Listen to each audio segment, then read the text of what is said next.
What is up, guys, and welcome back to another video. And today we're going to go over the 10 worst things the Green Lantern Corps has ever done.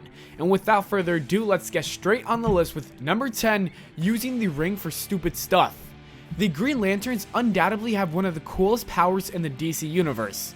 The ability to build and formulate objects from the energy of their rings is incredibly dynamic, and all it really takes is their imagination, creativity, and willpower. So when we see them using this immense amount of power to save people through stupid and idiotic means, we can't help but shake our heads.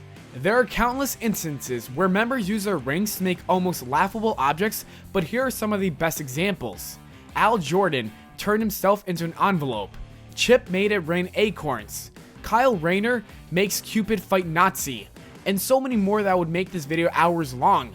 Maybe they did this because they got bored of all the other things they created on a regular basis, but one thing's for sure, they do not look badass in the slightest. Number 9, Green Lantern seduced an underage girl. Okay, Hal Jordan didn't exactly go after a young girl, but he did unknowingly appeal to a young girl who couldn't resist him. Yes, other heroes have had relationships with young girls, but it never goes well with the audience. There was a young elf-like girl who soon joined the Green Lantern Corps, and she developed a huge crush on Hal Jordan. Initially, Hal Jordan turned her down on the account that she was far too young. However, she did not accept this and began to manipulate the ring in order to make herself appear older and older over time. Knowing nothing about her race, everyone assumed she was growing up and maturing in a normal way, including Hal Jordan himself. After this, she didn't quite get the yes she was looking for, but Hal did say that he would consider a relationship and the two had a thing. Number 8, Hal Jordan was racist. If you remember the Emerald Crusader sidekick Pieface, chances are you remember thinking of how weird his name was. The reason for this was that the name Pieface was actually a racial slur used to describe Eskimos and people from Alaska before it became a state. The weird thing about this is that Hal Jordan actually gave the nickname, and reading old comics just makes Hal Jordan and the writers look bad. Later on, the writers try to rewrite this out of the story, but instead they make it so the origin of the nickname came somewhere else rather than directly from our hero. Instead, a douchey pilot calls Thomas the name, and Hal Jordan begins to defend his friend instead of encouraging it. Good try, DC, but we all know the original Hal Jordan was a bit racist.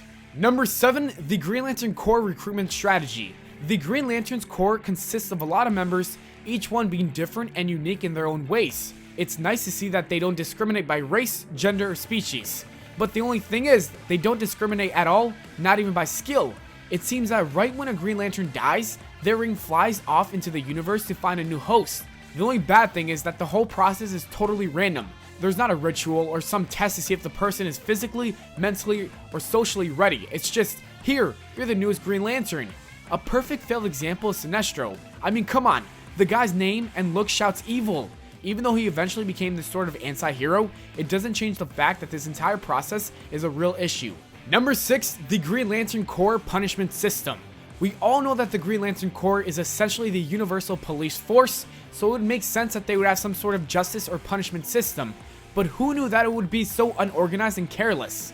When Parallax, arguably the most dangerous supervillain in the universe, was captured, he was imprisoned inside of the power source that gave all the rings their power. One effect of this was them being weak to the color yellow since Parallax was yellow. But I mean, really, why would you incarcerate one of the most vile beings in the entire universe inside of the only thing that gives the Green Lanterns their powers? Even if the Guardians were the ones who made this decision, the Green Lantern Corps should have at least argued for a better location. Number 5, the Green Lantern Corps working with the Guardians. With the title Guardians of the Universe, you would think that these guys are really professional, responsible, and careful, right? Yeah, no way.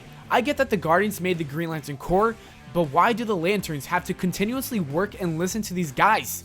For starters, before the Green Lantern Corps, the Guardians tried a space police force known as the Manhunters. That didn't turn out so well and they killed trillions. And even though the Corps were successful, they decided to form another force, the Third Army, which failed horribly. To justify it, the army was basically a ploy by the writers to give the Green Lantern Corps another enemy. The worst thing was that the Guardians created the Third Army out of the First Lantern, a character that hated the Guardians, so the whole operation was destined to fail from the start. The Green Lanterns need to find a way to detach themselves from this awful group of protectors. Number 4, Chip tried to commit suicide. Chip, the squirrel, was a regular member of the Green Lantern Corps until his participation in the Crisis on Infinite Earths event. After this, history had been rewritten and only his fellow Green Lantern members remembered him. He returned to his home planet to find that in his timeline, he had died 15 years ago and his squirrel wife had remarried. He wasn't important and so no one remembered who he was. This caused such a deep depression that he actually tried to kill himself. Yes, a superhero tried to kill himself once. A fellow Green Lantern saw this go down and immediately stopped the sad little squirrel. The two became friends not too long after. However, fate had set its eyes on him. Remember how the Green Lantern were defenseless against anything yellow? Well, soon after he returned to Earth, a yellow truck trailer hit and killed him. Number 3, Green Lantern and Batman don't get along. So for some reason, Batman and Hal Jordan have never seen eye to eye. Batman doesn't like how much power the Green Lantern Corps have, and Hal Jordan doesn't seem to like Batman much at all. In Blackest Night number 0, Batman threatens Hal by saying that if he gives his position away, he will put that ring where it won't shine. Hal retorts, "It's not my fault hiding in the shadows is your only superpower." In Green Lantern Rebirth, Hal actually punches Batman just once and levels him. However, these are no comparison to the one time that Batman and Robin wore yellow costumes and lured Hal into a completely yellow room and beat him up. How Hal didn't see this one coming is beyond me, and they even take his ring. Superheroes are supposed to help each other, but Hal always seems to piss Batman off in their encounters. Hal should learn one of DC's most important rules: don't piss off Batman. Number 2, Sinestro was once Hal Jordan's mentor. Sinestro was chosen by the Guardians to be the Green Lantern because he showed no fear in the face of evil. He quickly became the most powerful Green Lantern member, and there was almost no crime in his sector of the universe. Hal Jordan also showed great promise, so the two were paired up as a mentor and student. As friends, they accomplished much together, but soon Sinestro turned to the dark side and asked Hal Jordan to join him. When Hal refused, Sinestro officially became the Green Lantern Corps nemesis with a special hatred for Hal. Sinestro founded the Sinestro Corps and has been terrorizing the universe ever since. Hal had a shaky Green Lantern career and all started with his friendship with Sinestro. Perhaps this is why he ultimately turned evil. At number 1, Hal Jordan murdered his friends. So Hal Jordan didn't purposefully turn evil, but this whole event caused him to do some pretty messed up things, including murdering all of his friends. When Hal Jordan's hometown of Coast City is destroyed by the villain Mongol, he goes absolutely insane. The ancient demon Parallax had been influencing Hal for years, and now he had the chance to fully possess his body completely. The Green Lanterns took Hal in for judgment for his insanity, but they don't know about Parallax, who subsequently kills every single Green Lantern except for one. Parts of the story have been rewritten, but the fact remains that Hal Jordan killed everyone, causing there to be only one protagonist, Green Lantern, after this. Kyle Rayner was a new main Green Lantern, with Parallax as the main antagonist.